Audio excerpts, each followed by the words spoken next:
I talk a lot about meeting people where they are. So the best thing you can do is explain where you're actually coming from and take the opportunity to show them the truth about these buzzwords that have become scare tactics. They're going to push back initially. You see it in all different kinds of reactionary and anti-intellectual movements. Same thing with vaccines. I have people in my family that are anti-vaxxers, and it's like beating your head against a brick wall, except that's slightly more productive because you might get through the brick wall before you pass out, whereas you're never going to get through to the anti-vaxxer. I like building bridges and extending olive branches. So what I take my experience of working as a salesman and a broadcaster, because I have that experience in my background, and I try to use that when I reach out to people. So when I talk about reaching out to people in your community or reaching out to people you interact with, and I know, Ike, you do a lot of the heavy lifting of talking to people who aren't necessarily leftists to begin with. So you have to overcome a lot of their ideas. I would say, Ike, find their pain point. This is common in sales. You find the thing that's a raw nerve for somebody, right? You find that thing that's not right in their life, and that's you're in to explain to them the real cause of their oppression, which is most likely capitalism or adjacent to capitalism, or white supremacy. Now, Ike Solis, the focus on explaining, don't necessarily plan on focusing on explaining, because I will give credit to Ronald Reagan for saying one thing and getting it right. He said, if you're explaining, you're losing. So it's hard to... Nisa Simpson, thank you for the gifted sub to Tomadorio. Much appreciated.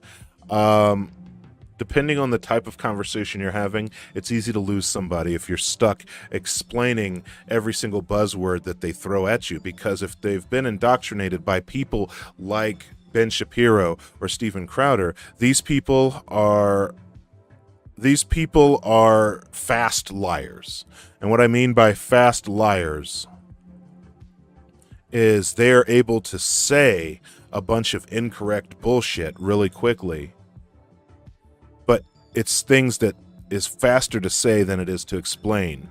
So if somebody, for instance, pulls a 1350 on you, it's easy for them to say in one sentence 1350, right?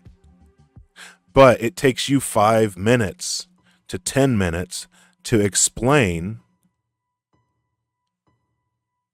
It takes you 5 to 10 minutes to explain why 1350 is wrong. That's why they gish gallop, to keep you reacting. Very true, Canadian brunch. Very, very true. So be careful with your explaining.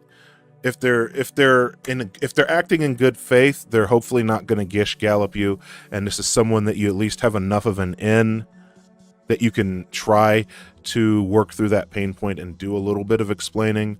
If you're talking to your Crowder and Shapiro fans, they may not necessarily be acting in good faith. They're just going to be throwing things at you to end the conversation.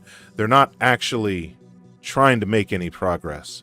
They're trying to shut down the conversation. People throwing out 1350s is shutting down the conversation. They don't want you to explore that.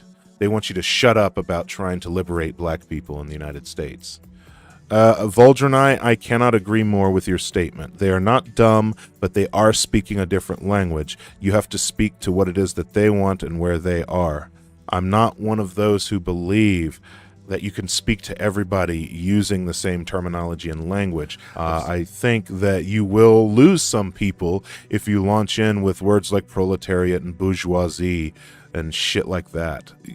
I like those terms, but it's not going to resonate with everybody. Some people, that's just not part of their lexicon.